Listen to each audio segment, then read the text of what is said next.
ए निर्वाचन मंडली रे अनेक समस्या रही स्वाधीनता पर अलग जिला है विभिन्न प्रकार विकासमूलक काम निश्चित भाव में किंतु आज पर्यंत महिला मान को न्याय मिल पारिनी, चाषी मान को न्याय मिल पारिनी, बेकार युवक मान को न्याय मिल पारिनी, श्रमिक मान को न्याय मिल पारिनी एवं दलित आदिवासी पछुआ वर्ग लोक को सामाजिक न्याय मिल पारिनी,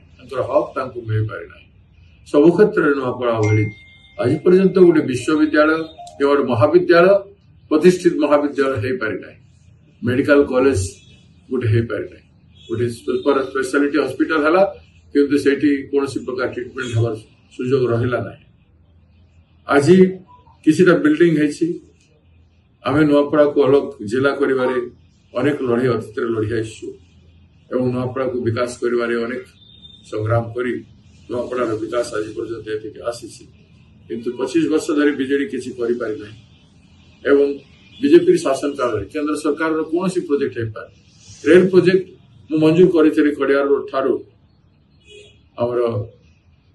जूनागढ़ पर्यंत किंतु से रेलवे लाइन आज पर्यंत मंजूरी हो पारानी, सर्वे हो सारी एभली अवस्था पड़ रही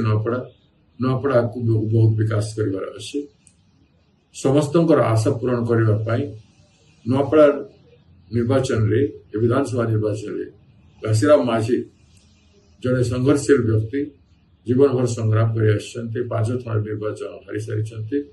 एवं वर्तमान मध्य से लड़ाई कर न्याय देवाई मुझे समस्त हाथ जोड़ी निवेदन करुच्ची हाथ चिन्ह घासीराम माझी को भोट दिंतु। बैलेट बॉक्स प्रथम ना अच्छे घासीराम माझी पंजा छाप हाथ छाप है, तो पहली बार पहला नंबर में उनका नाम है। आप सबको मैं अनुरोध करता हूं कि आप